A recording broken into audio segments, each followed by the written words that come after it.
یہ محرم الحرام کا مہینہ ہے، اور یہ مہینہ وہ مہینہ ہے جس مہینے سے سال کی ابتدا اور آغاز ہوتا ہے۔ اللہ رب العزت قرآن میں فرماتے ہیں ان عدت الشہور عند اللہ 12 شہرا، اللہ رب العزت کے نزدیک مہینوں کی جو گنتی ہے وہ 12 ہے۔ ایک سال میں 12 مہینے فی کتاب اللہ، اللہ رب العزت والجلال کی کتاب میں۔ یہ سال کے 12 مہینے کب سے ہے؟ اللہ تبارک و تعالی قرآن کریم میں فرماتے ہیں یوم خلق السماوات والارض، جب سے میں نے آسمانوں کو بنایا اور جب سے میں نے زمینوں کو بنایا، تب سے ہی ایک سال میں 12 مہینے متعین کیے گئے۔ منہا 4 حرم، پھر ان 12 مہینوں میں 4 مہینے حرمت والے ہیں، احترام والے ہیں، عظمت والے ہیں، رفعت والے ہیں، بلندی والے ہیں۔ وہ 4 مہینے کون سے ہیں؟ 3 مہینے تو ایک سال ہے، جس کا بخاری شریف کے اندر بھی تذکرہ ہے۔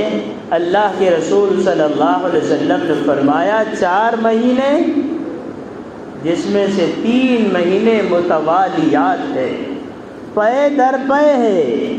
ایک مہینہ ذی قعدہ کا، ایک مہینہ ذی الحجہ کا، اور ایک مہینہ محرم کا۔ یہ تینوں کے تینوں لگاتار ہے، ذی قعدہ، ذی الحجہ اور یہ محرم۔ اور ایک چوتھا مہینہ ہے رجب کا، جو جمادی الاولی اور جمادی الثانی کے درمیان ہے، جس کو رجب کا مہینہ کہتے ہیں۔ یہ 4 مہینے حضرت ابراہیم علیہ السلام کے زمانے سے ہی قابل احترام سمجھے جاتے تھے، حرمت والے سمجھے جاتے تھے۔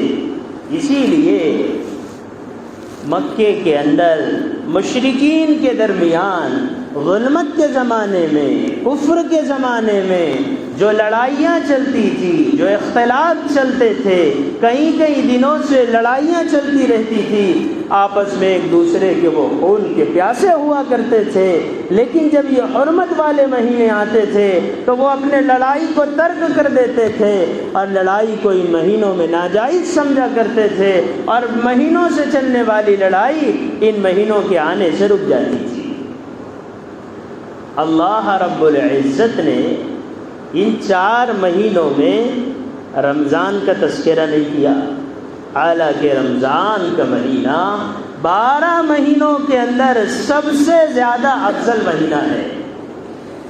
افضل جو رمضان کا مہینہ بنا ہے، اس کی افضلیت اللہ کے رسول صلی اللہ علیہ وسلم نے جب روزے فرض ہوئے ہیں، روزوں کے فرض ہو جانے کے بعد اس کی افضلیت آئی ہے، اور اللہ کے رسول صلی اللہ علیہ وسلم کے زمانے میں رمضان کی فضیلت ظاہر ہوئی ہے، ورنہ اس سے پہلے ابراہیم علیہ السلام کے زمانے سے 4 مہینے یہ محترم کہلاتے تھے، اور اسلام نے بھی ان مہینوں کی حرمت کو باقی رکھا ہے، کیونکہ مکۃ المکرمہ کے جو مشرکین تھے، مکے کے جو قریش اور کفار تھے، وہ ابراہیم علیہ السلام کو کسی نہ کسی درجے میں اپنا مقتدی مانتے تھے۔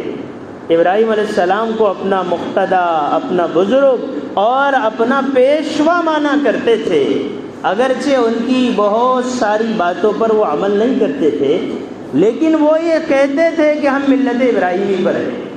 تو ابراہیم علیہ السلام کے زمانے میں جو چیز شروع ہوئی تھی، اللہ نے قرآن میں انہی مہینوں کا ذکر فرمایا، اور اس طریقے سے قرآن میں فرمایا کہ 4 منہا حرم، کہ 4 مہینے اس میں سے حرمت والے ہیں، کہ اس میں جنگ اس وقت بھی جائز نہیں تھا اور آج بھی جائز نہیں اور قیامت تک بھی جائز نہیں ان 4 مہینوں میں۔ اس لیے قانون اسلام یہ ہے، شریعت اسلام یہ ہے کہ ان مہینوں میں کسی سے اپنی طور پر اقدامی جنگ کرنا، اپنی طرف سے ابتدا کرنا شریعت میں جائز نہیں، کفار کے ساتھ بھی۔ لیکن اگر کافرین اور مشرکین مسلمانوں پہ حملہ کرے تو اس وقت گنجائش ان مہینوں میں ہوگی، ورنہ ان مہینوں میں قتل و قتال کو منع کیا گیا ہے۔ پھر ان مہینوں کے اندر جو سب سے زیادہ اہمیت کا حامل ہے وہ مہینہ محرم کا مہینہ ہے، جو ابھی شروع ہوا ہے، جس کا آج دوسرا دن ہے۔ اور یہ مہینے کے اندر اسلامی سال کی ابتدا اور اسلامی سال کا آغاز ہوتا ہے۔ دسمبر اور جنوری سے یہ اسلامی سال شروع نہیں ہوتا، یہ انگریزی سال ہے۔ اسلامی جو سال شروع ہوتا ہے وہ محرم کے مہینے سے شروع ہوتا ہے، جو کل سے شروع ہوا ہے۔ کل اس کا پہلا دن، آج اس کا دوسرا دن ہے۔ اب یہ چاند بھی اللہ کا ہے اور سورج بھی اللہ کا ہے، لیکن جو سورج کے اعتبار سے گنتی ہوتی ہے وہ انگریزی مہینہ کہلاتا ہے، جو چاند کے اعتبار سے گنتی ہوتی ہے وہ اسلامی مہینہ کہلاتا ہے۔ بھئی چاند بھی اللہ کا ہے، سورج بھی اللہ کا ہے، تو یہ ڈفرنس کیسا، یہ فرق کیسا؟ یہ فرق اس وجہ سے ہے اللہ تبارک و تعالی نے ہمیں سال کی گنتی کے لیے چاند کا کیلنڈر دیا ہے، اس لیے کہ چاند ساری دنیا میں اور چاند سارے علاقوں کے اندر ہر وقت اپنے آب و تاب کے ساتھ رہتا ہے، اور چاند کو دیکھ کر لوگ اندازہ لگا لیتے ہیں یہ پہلے دن کا چاند ہے یا دوسرے دن کا چاند ہے، کیونکہ دنیا میں ایسے بہت سارے ممالک ہیں، ایسے بھی ملک ہے جہاں 6 مہینے میں ایک بار سورج نکلتا ہے، 6 مہینے کا دن اور 6 مہینے کی رات آج بھی موجود ہے۔ تو اللہ تبارک و تعالی نے ہمیں ایسا حساب لگانے کے لیے کیلنڈر دیا ہے چاند کے اعتبار سے، جو ہر جگہ رونما ہے کہ کہیں کا بھی رہنے والا چاند کو دیکھ کر مہینے کا اندازہ لگا سکے۔ اس لیے چاند کا کیلنڈر دیا ہے جو محرم کے مہینے سے شروع ہوتا ہے۔ اور یہ مہینے کی فضیلت کیا ہے، اس مہینے کی بلندی کیا ہے، اس مہینے کی رفعت کیا ہے؟ فرمایا نبی اکرم صلی اللہ تعالی علیہ وسلم نے کہ رمضان المبارک کے روزے رکھنے کے بعد، رمضان کے روزوں کا اہتمام کرنے کے بعد سب سے زیادہ اہمیت کے اور سب سے زیادہ اجر و ثواب دلانے والے جو روزے ہیں اہمیت کے اعتبار سے، وہ محرم کے مہینے کے روزے ہیں۔ ایک دن کا روزہ رکھنا 30 دن کے روزے رکھنے کے برابر ہے۔ ہماری جو خوشی اور غمی ہوتی ہے، ہماری خوشیوں میں ناچنا گانا، ہماری خوشیوں میں موج و مستی کرنا نہیں ہے، ہماری خوشی عبادت کے ذریعے سے ہوتی ہے۔ عبادت کریں گے تو خوشی معلوم ہوگی۔ جیسے عید کا موقع آتا ہے، اس دن اللہ تبارک و تعالی نے ہر مسلمان کے لیے خوش رہنا ضروری کر دیا ہے، لیکن جب عید کا دن آئے گا، ہر دن 5 نمازیں ہیں، عید کے دن ایک نماز کا اضافہ ہو جائے گا کہ ہماری خوشی عبادت کو بڑھانے کے لیے ہوتی ہے، ہماری خوشی عبادت کا اہتمام کرنے سے ہوتی ہے۔ تو یہ جو ماہ مبارک ہے، اس ماہ مبارک کے اندر کچھ کام کرنے کے ہیں اور کچھ کاموں سے رکنا ہے، کیونکہ اس مہینے کے اندر بہت سارے لوگوں نے بہت سارے کاموں کو دین سمجھ لیا ہے، حقیقت میں وہ دین نہیں بلکہ جہالت ہے۔ کچھ لوگ یہ سمجھتے ہیں کہ یہ مہینہ محترم اس لیے ہے کہ اس میں حضرت امام حسین رضی اللہ تعالی عنہ کی شہادت ہوئی ہے۔ بے شک حضرت امام حسین رضی اللہ عنہ کی شہادت اس مہینے میں ہوئی ہے، لیکن وہ آقا صلی اللہ علیہ وسلم کے دنیا سے جانے کے بعد تقریباً 60 سالوں کے بعد ہوئی ہے۔ تو یہ مہینے کی محترمیت اور اس مہینے کی فضیلت وہ شہادت حسین کی وجہ سے نہیں، بلکہ یہ مہینے کی فضیلت محمد رسول اللہ صلی اللہ علیہ وسلم نے اس سے پہلے بھی بتائی ہے۔ لیکن اس مہینے میں آپ کی شہادت کا ہو جانا یہ آپ کے لیے فضیلت کی چیز ہے۔ آپ تو پہلے ہی فضیلت والی شخصیت ہے کہ اللہ کے رسول صلی اللہ علیہ وسلم نے آپ کے بارے میں یہ فرمایا، میرے 2 پھول ہیں اور یہ جنت کے پھول ہیں، ایک حسن ہے اور ایک حسین ہے۔ اور آپ نے فرمایا جنہوں نے ان سے محبت کی انہوں نے مجھ سے محبت کی، اور جنہوں نے ان کو ستایا انہوں نے مجھ کو ستایا۔ یہ آپ کا مقام اور فضیلت بیان کی گئی ہے، لیکن اس مہینے کی فضیلت اس وجہ سے نہیں ہے۔ یہ مہینے کی فضیلت پہلے سے ابراہیم علیہ السلام کے زمانے سے چلی آ رہی ہے۔ تو اس مہینے میں کچھ کام کرنے کے ہیں، اور کچھ وہ کام جن کاموں کو لوگوں نے اپنے اوپر لازم سمجھ لیا ہے، حقیقت یہ ہے کہ شریعت کا اس سے تعلق نہیں۔ مثلا ایک کام یہ ہے کہ جب محرم کا مہینہ آتا ہے تو کچھ وہ لوگ جو اپنے آپ کو مسلمان کہلاتے ہیں وہ اس مہینے میں ماتم کرتے ہیں، اس مہینے میں نوحہ کرتے ہیں، اور بہت سارے لوگ تو ایسے ہیں جو چھریاں اور تلواریں اپنے اوپر لے کر اپنے بدن کو کچھ کاٹتے ہیں جس سے خون نکلتا ہے اور روتے رہتے ہیں۔ تو کیا یہ کام کرنا شریعت کے اندر اس کی اجازت ہے؟ کیا شریعت میں اس کی گنجائش ہے؟ تو شریعت میں اس کی کوئی گنجائش نہیں۔ کسی بھی مرنے والے پر شریعت کے اندر صرف 3 دن سوگ منانے کی اجازت ہے کہ تم 3 دن سوگ منا سکتے ہو، 3 دن غم کا اظہار کر سکتے ہو۔ اور اگر کوئی عورت ہے تو وہ اپنی شوہر کی وجہ سے 4 مہینے 10 دن سوگ منا سکتی ہے، اس سے زیادہ کسی عورت کے لیے بھی سوگ منانے کی اجازت ہے۔ کسی عورت کے لیے اجازت ہے، اس عورت کے لیے جس کا شوہر دنیا سے چلا گیا، اس کے بارے میں اللہ نے قرآن میں کہا یتربصن بانفسہن 4 اشہر وعشرا، کہ وہ 4 مہینے 10 دن اپنے آپ کو ایک گھر میں رکھے اور بھڑکیلے کپڑے نہ پہنے اور زینت اختیار نہ کرے، سرما وغیرہ نہ لگائے، خوشبو نہ لگائے، بلکہ اپنے شوہر کے غم میں وہ 4 مہینے 10 دن رہے۔ اور ہر عام آدمی 3 دن، اس سے زیادہ غم نہیں منا سکتا۔ لیکن حضرت امام حسین کی شہادت کا غم یہ منانا اس لیے بھی جائز نہیں ہے کہ شہادت ہمارے نزدیک وہ عمل ہے جس عمل کے ذریعے سے اللہ تبارک و تعالی شہید کو وہ مقام بلند عطا فرماتے ہیں کہ شہید کی روح پرندوں کے پیٹ میں جاتی ہے، ان کے پوٹوں میں جاتی ہے، اور جانے کے بعد یہ شہید جہاں جنت میں گھومنا چاہے وہاں گھومتا ہے، سحر کرتا ہے۔ اور اللہ قرآن میں یہ فرماتے ہیں جو میرے راستے میں شہید ہو گئے تم انہیں مردہ مت کہو بل احیاہم، بلکہ وہ زندہ ہے، لیکن تمہاری عقل اور تمہاری فہم سے بات بالغ ہے۔ اس لیے یہ مہینہ سوگ منانے کا مہینہ نہیں ہے، یہ مہینہ غم منانے کا مہینہ نہیں ہے۔ یہ مہینے کے اندر بعض لوگوں کا تصور یہ ہے کہ اس میں نکاح نہیں کرنا چاہیے، حالانکہ یہ تصور کرنا بھی اسلام کے خلاف ہے۔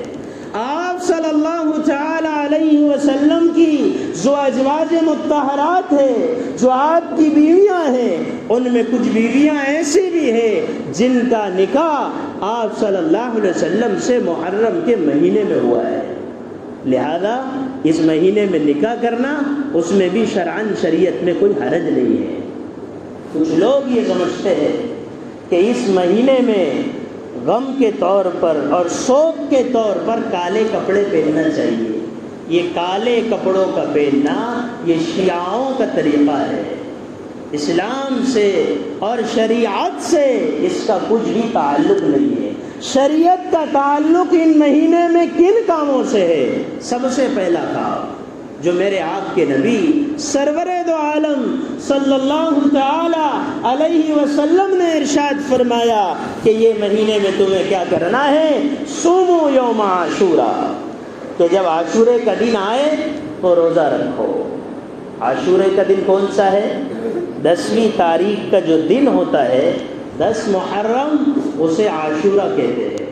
یہ جو عاشورے کا روزہ ہے یہ رمضان کے روزے فرض ہونے سے پہلے یہ روزہ فرض تھا 10ویں تاریخ کا، اور اللہ کے رسول صلی اللہ علیہ وسلم کے صحابہ نے اس روزے کو رکھا ہے۔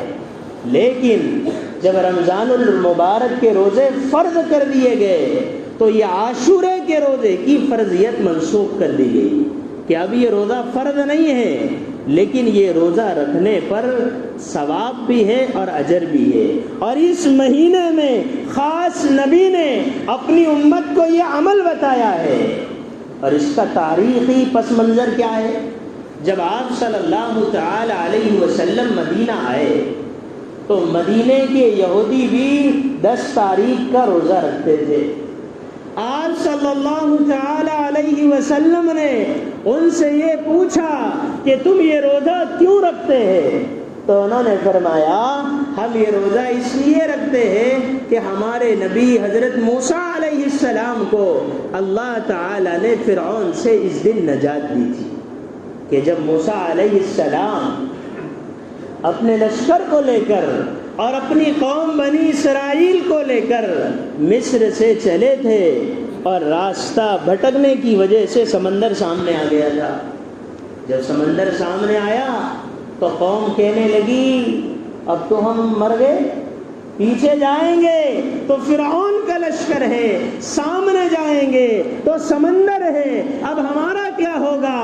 حضرت موسیٰ علیہ السلام نے فرمایا کچھ نہیں ہوگا، اللہ میرے ساتھ ہے۔ حضرت موسیٰ علیہ السلام نے اپنی لاٹھی کو سمندر پہ مارا۔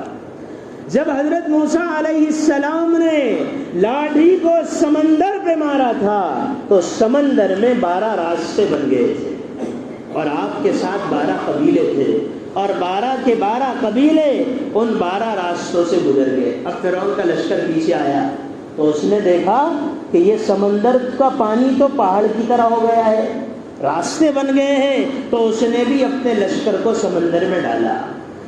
جب اس نے اپنے لشکر کو سمندر میں ڈالا، کیونکہ وہ سمندر نہ تھا، اس میں 12 راستے مضبوط پہاڑوں کی طرح بن گئے تھے، جب اس نے اپنے لشکر کو اس کے اندر ڈالا، وہ آدھے درمیان چلا، آدھے سمندر کو پار کرنے کے بعد اللہ نے پانی کو یہ حکم دیا کہ اللہ تعالیٰ نے ان راستوں کو حکم دیا کہ تم اپنی پانی کی شکل میں آ جاؤ۔ وہ سمندر پانی کی شکل میں اور سمندر کی شکل میں آ گیا، اور وہ راستے ختم ہو گئے، اور فرعون اور اس کا لشکر وہیں غرق ہو گیا۔ یہ واقعہ محرم کی 10ویں تاریخ کا تھا۔ فرعون سے موسیٰ علیہ السلام اور ان کی قوم کو نجات مل گئی، اسی لیے فرمایا کہ موسیٰ علیہ السلام بھی اس دن روزہ رکھتے تھے، ہم بھی شکرانے کے طور پر آج کے دن کا روزہ رکھتے ہیں۔ آپ صلی اللہ علیہ وسلم بھی رکھتے تھے کہ موسیٰ ہمارا بھائی ہے، میں بھی اللہ کا نبی ہوں اور موسیٰ بھی اللہ کا نبی ہے۔ لیکن پھر آپ نے ایک بات ارشاد فرمائی جو مسلمانوں کے عقلوں کو ٹھکانے لانے کے لیے کافی ہے۔ وہ کیا بات آپ نے فرمائی؟ آپ نے فرمایا صومو یوم عاشورا، عاشورے کے دن کا روزہ رکھو، خالف فیہ الیہودا، اس میں یہودیوں کی مخالفت کرو۔ یہودیوں کی مخالفت کیا؟ کہ وہ بھی 10 کا روزہ رکھتے ہیں اور ہم بھی 10 کا رکھ رہے ہیں، تو دونوں کی موافقت ہو رہی ہے، اس لیے اب تمہیں یہودیوں کی مخالفت کرنا ہے، ان کی مشابہت سے تمہیں بچنا ہے، ان کا طریقہ تمہیں اختیار نہیں کرنا ہے۔ اس لیے میرے آقا نے فرمایا خالفوا فیہ الیہودا صوموا قبلہ یوما وبعدہ یوما، ایک دن پہلے روزہ رکھ لو یا ایک دن بعد میں روزہ رکھ لو۔ تمہیں 10 تاریخ کا روزہ رکھنا ہے بطور نفل کے، لیکن اس میں اضافہ اس چیز کا کرو کہ 10 سے پہلے 9 کا رکھ لو، 9-10 کر دو یا 10-11 کر لو، خالص 10 تاریخ کا مت رکھو۔ کیوں مت رکھو؟ کیونکہ اس میں یہودیوں کی نقل ہو رہی ہے، کیا ہو رہی ہے؟ نقل۔ یہاں پر علماء نے یہ لکھا ہے کہ مسلمانوں کو یہ سوچنا چاہیے کہ جس نبی نے اپنی امت کو یہودیوں کی مخالفت سے، یہودیوں کی مشابہت سے روزے میں منع کیا ہے، آج کا مسلمان لباس میں، آج کا مسلمان اپنی خوشی میں، آج کا مسلمان اپنی غمی میں یہودیوں کی مشابہت اختیار کرتا ہے، لیکن اسے یہ احساس نہیں ہوتا، اسے یہ افسوس نہیں ہوتا کہ یہ وہ لوگ ہیں جو انہوں نے میرے نبی کو ستایا تھا۔ آج ہمارے نوجوان 50 مرتبہ بیان میں کہہ دو لیکن کٹین بنائیں گے یہودیوں جیسی۔ آج کا مسلمان 50 مرتبہ بیان میں کہہ دو لیکن جب برتھ ڈے آئے گا تو کیک کاٹے گا، جب اس کا دن آئے گا پیدائش کا۔ بلکہ ایک شخص مجھ سے پوچھنے لگا کہ اپنی پیدائش کے دن نہیں کاٹے، آگے پیچھے کاٹے تو کیا اس میں بھی کچھ حرج ہے؟ یعنی اس کے دل میں اغیار کی اور یہودیوں کی محبت اتنی بس چکی ہے کہ اگر اس دن منع ہے تو کیا دوسرے دن اس کی گنجائش ہو سکتی؟ اللہ نے کیک کھانے کو منع نہیں کیا ہے، اللہ نے کٹین بنانے کو منع نہیں کیا ہے، لیکن مسلمانوں سے یہ کہا او مسلمان تو مسلمان نظر آنا چاہیے۔ اگر آج ہم مسلمان نظر نہیں آ رہے تو پھر یوم قیامت کے دن آدم علیہ السلام سے لے کر قیامت تک سارے لوگ ہوں گے، ان سارے لوگوں کے درمیان اگر غیروں کا طریقہ اختیار کیا ہوگا تو یہ کیسے مسلمان نظر آئے گا؟ جس نبی نے امت سے یہ کہا کہ روزے میں بھی یہودیوں کی نقالی مت کرو۔ کیوں؟ نقالی کون کرتے ہیں؟ دوسرے کی نقل کون سا بچہ کرتا ہے جس میں صلاحیت نہیں ہوتی؟ جو تھمس اپ رہتا وہی دوسرے کا دیکھ کے لکھتا ہے، اور جو ماہر اور بریلینٹ ہوتا ہے، ہوشیار ہوتا ہے، وہ کسی کی نقل نہیں کرتا، وہ دوسرے کو اپنی نقل کراتا ہے۔ تجھے دیکھنا ہے تو میرا دیکھ، مجھے تیرے دیکھنے کی ضرورت نہیں۔ ہم اسلام کے ماننے والے ہیں، ہم ایمان کے ماننے والے ہیں، ہم اللہ اور رسول کے ماننے والے ہیں، ہم اغیاروں کے طریقے پر نہیں چلیں گے کہ وہ کیک کاٹ رہے ہیں ہم بھی کیک کاٹیں گے، وہ اوپر کے بڑے اور نیچے کے باریک رکھ رہے ہیں ہم بھی رکھیں گے۔ رکھ لیں، کب تک رکھے گا؟ 4 دن رکھے گا اور 4 دن کیک کاٹے گا۔ کہیں بھی کچھ بھی کیا دنیا کے اندر، کتنی بھی چھلانگیں لگایا تو جانا کہاں ہے؟ جانا تو وہی ہے۔ کون کہتا ہے بھائی مر گیا؟ مر نہیں گیا، کام پورا کر کے اپنے گھر گیا، اب آ گیا قبر میں، اب کہاں جائے گا؟ اٹکلی کھٹی تو اتجاشی کھٹی، اب تو پہنچ گئے اللہ کے دربار میں، اب کہیں نہیں جا سکتا۔ اب جب قبر میں یہ پہنچا اور اس کا طریقہ زندگی گزارنے کا یہودیوں کا طریقہ تھا، آپ اندازہ لگاؤ قبر میں اس کے ساتھ فرشتے کیا کریں گے۔ اس لیے مسلمانوں یہ بات سمجھنے کی ہے کہ ہمارا ہر طریقہ ہمیں نبی نے بتایا۔ کپڑے کیسے پہننا، لباس کیسا پہننا، چہرہ کیسا بنانا، کٹین کیسی کرنا، یہ نبی نے امت کو بتایا ہے، امت کو سمجھایا ہے۔ اس لیے اغیار کے طریقے جو اختیار کرنے والے ہوں گے، خدا کی قسم وہ قیامت کے دن اغیار کی صف میں ہوں گے۔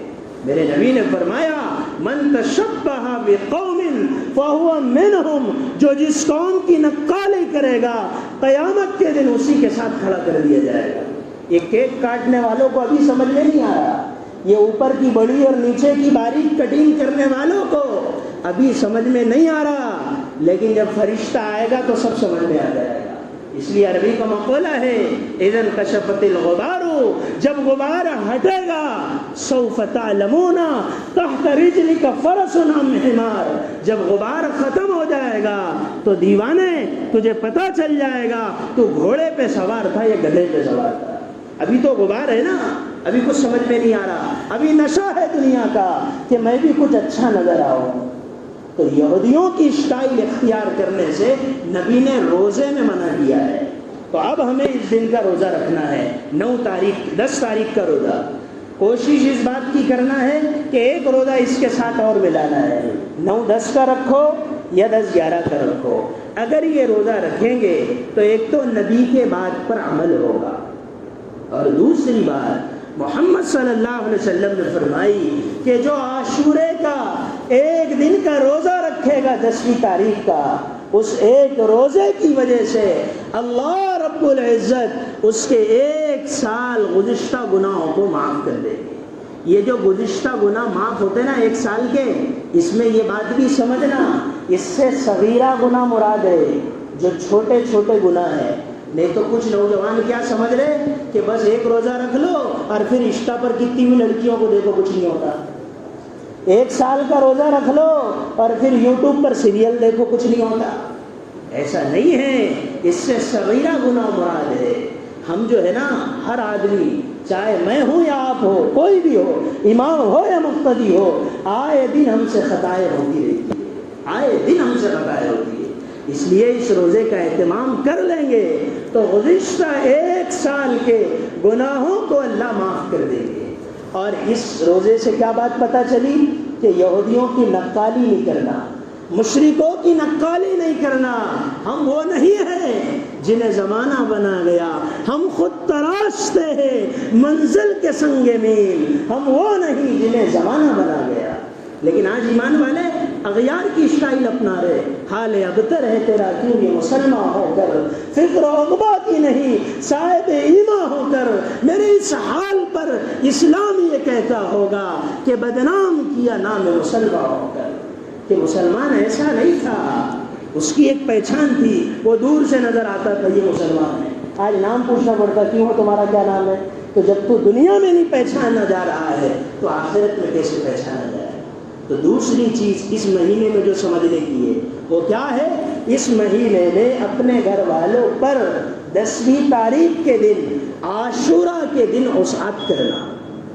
ایک حدیث میں حضور صلی اللہ علیہ وسلم نے ارشاد فرمایا، جب محرم کی 10ویں تاریخ آتی ہے، عاشورے کا دن آتا ہے، آپ نے فرمایا من وصى علی اہلہ یوم عاشوراء، جس نے عاشورے کے دن اپنے گھر والوں پر وصعت کی، دسترخوان کو وسیع کر دیا، وصاہ اللہ علیہ سائر سنتہ، اللہ پورے سال اس پر وصعت کرے گا۔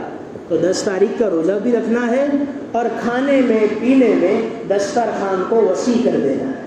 اگر ہم دسترخوان کو 10ویں تاریخ کو وسیع کریں گے تو ایک روایت ہے جس سے یہ بات ثابت ہوتی ہے کہ سال بھر اللہ ہمارے لیے وصعت کا فیصلہ کر دے گا۔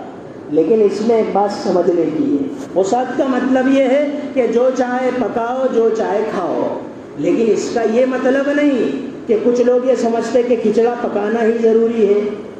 اگر لوگ اس کو ضروری سمجھ رہے ہیں تو وہ چیز مت پکاؤ، جو بھی پکانا ہے پکا سکتے، جو بھی کھانا ہے کھا سکتے، لیکن کسی علاقے کے لوگوں نے اگر یہ سمجھ لیے کہ نہیں ہو 10 تاریخ کو شربت پلانا ہی پڑتا اور 10 تاریخ کو کھچڑا پکانا ہی پڑتا، تو ایسے موقع پر ایسی چیزوں سے بچ جاؤ اور دوسری چیز استعمال کرو، اس میں شرعاً کوئی حرج نہیں، اس کی شریعت نے اجازت دی ہے۔